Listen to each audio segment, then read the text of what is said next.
In this lecture, let's start working on writing a pagination logic for our Nest.js application. And for that, we are going to create a pagination query DTO to validate incoming pagination request. So let's go to VS Code. Now, the pagination logic is going to be same for all entities, and we are not going to write entity-specific pagination logic.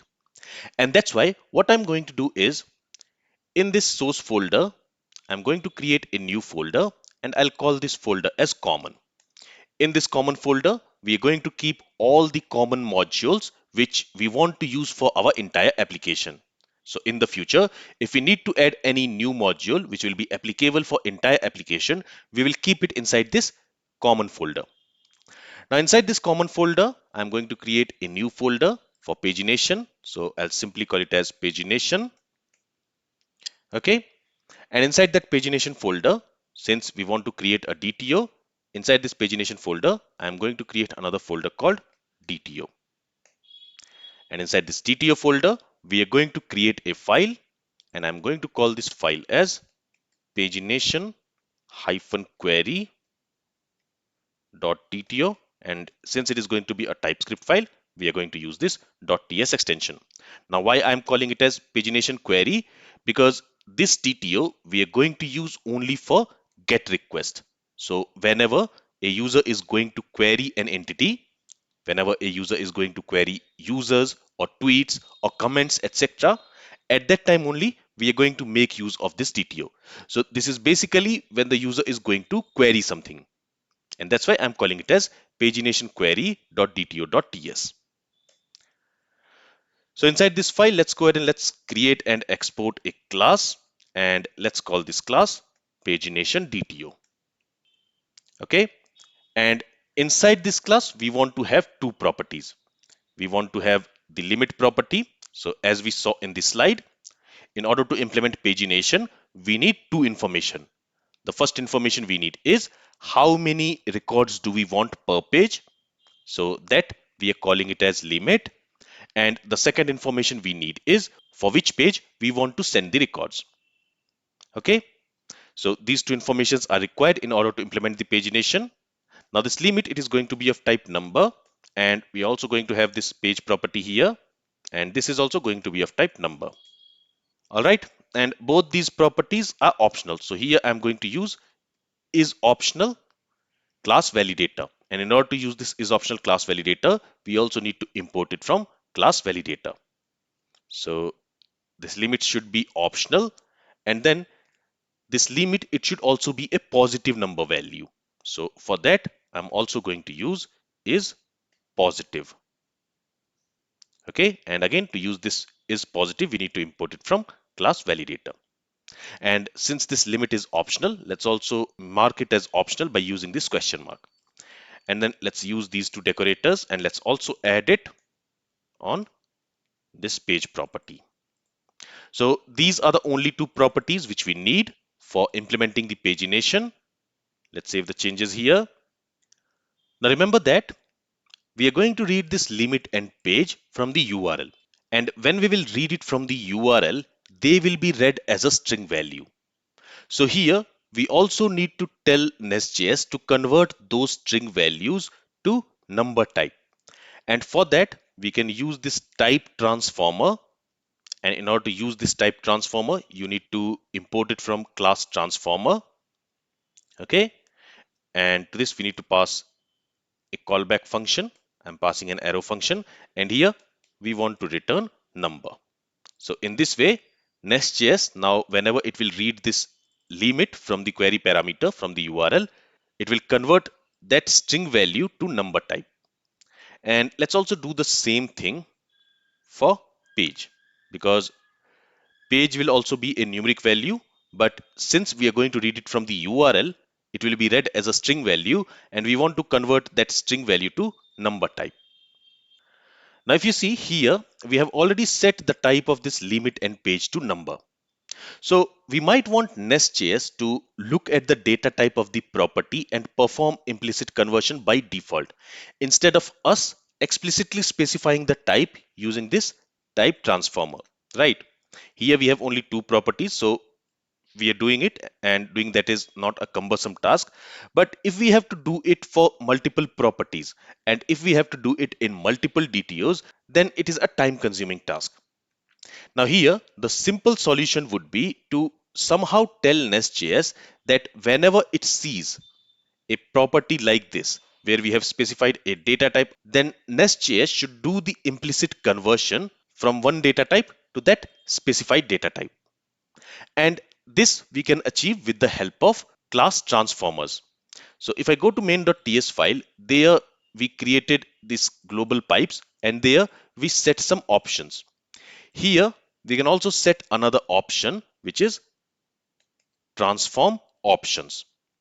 Okay, and this is going to be an object where we can set some options for transforming the data. And here one of the options is enable implicit conversion, as you can see here, and we need to set this to true. Okay, and now if I save the changes here, now we don't need to use this type transformer every time in order to convert a value of one type to the specified data type. Here I can simply go ahead and remove this, and now what Nest.js will do is it will check if there is a value of other data type other than what we have specified for the property. So for example, when we are reading the URL, when we are reading this limit property from the URL, at that time its value will be read as string. But since we have set this property here, Nest.js will now do implicit conversion of that string value to number type, because here for this property we have specified the data type as number. So Nest.js will do implicit conversion from the string value to number type for this property.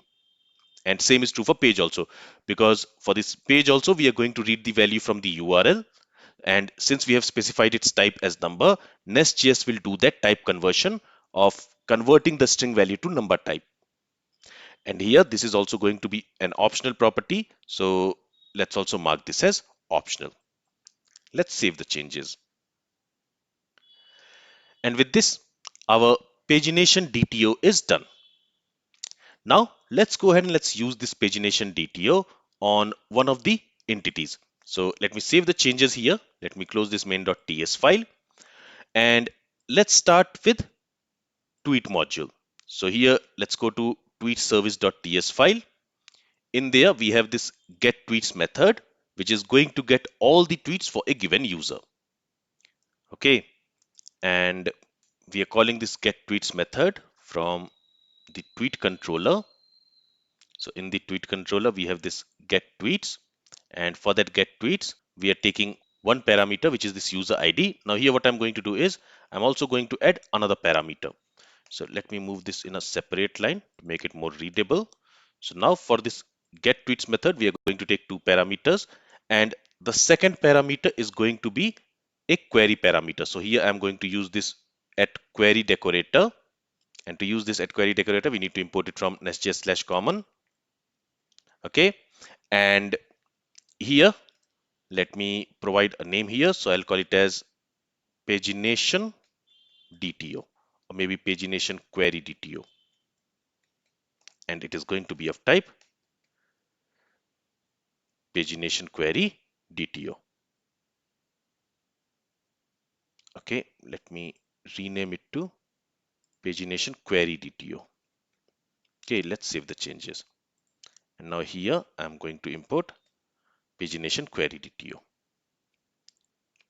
All right, so this pagination query DTO, this property is going to be of type pagination query DTO. And what it will do, it will read query parameters from the URL which we have used to make a request to this endpoint. So with this URL, let's say if we have any query parameter, for example, let's say limit equals 10 and page equals, let's say 3. In that case, this pagination DTO, it is going to create an object where we will have this limit and this page property with these values. Let's actually see that. So what I'm going to do is, before returning anything, I'm going to use console.log statement, and there I'm simply going to log this pagination query DTO. Let's save the changes. Let's go to Postman, and here, let me save this and let me close this request. Let's also close this get all request. Let's open the tweet folder, and from there, let's go to this get tweet by user. Okay, and there after this request, we are going to pass some query parameter. For that, we need to use a question mark, and after that, we can specify the query parameters. The query parameter is basically a key value pair where the first value is key. So here the limit is key, and to set its value, we will use equal to, and we will set the value as 10.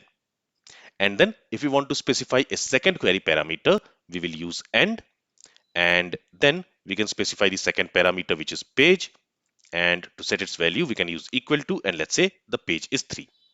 So in this request we are passing two query parameters, limit and page. Also you will see that since we have specified these query parameters, in the params we have the query parameter, and there you can see these two query parameters are set. So from the postman, if you want to remove any query parameter, you can simply uncheck that and it will be removed from the URL, and if you want to add it, you can simply select it. Okay, now let me go ahead and let me make a request here. So I'll send the request. Here we have got the response. Now let's go to the terminal, and there you will see that an object of type pagination DTO has been logged, and in that object we have the two query parameters which we passed, limit and page, and their value is same as we specified in the URL. So 10 and 3. Here we have specified the value for limit as 10 and for page as 3. If I change this page value to 30 and if I send the request, now if I go back, you will see that limit is 10 and page is 30. So in this way, we are able to read the limit and page query parameters from the request. So in this way, we have the information which we need in the API code in order to implement the pagination. So in the next lecture, let's go ahead and let's implement the pagination for tweet entity. And one more thing you will notice that here the values are properly type converted to number type. Here they are not logged as string values, they are logged as numbers. Now one thing which we are also going to do is, let's say if the user does not provide a query parameter with the limit and page, and if he sends the request, let's see what happens. If I send the request here and if I go back, you will see since we did not specify any query parameter in the URL, nothing has been logged. That means we do not have any value for limit and page. So what we are going to do is we are also going to set a default value for limit and page. So for the page, the default value will be 1, and for the limit, I'm going to set the default value as 10. That means per page, we want 10 records. Let's save the changes. And now if I go ahead and if I make the request, so our application is rebuilding. And if I go to Postman and without passing any query parameter like limit and page, if I send the request and if I go back to the terminal, you see the default values are being used. All right, so this is all from this lecture.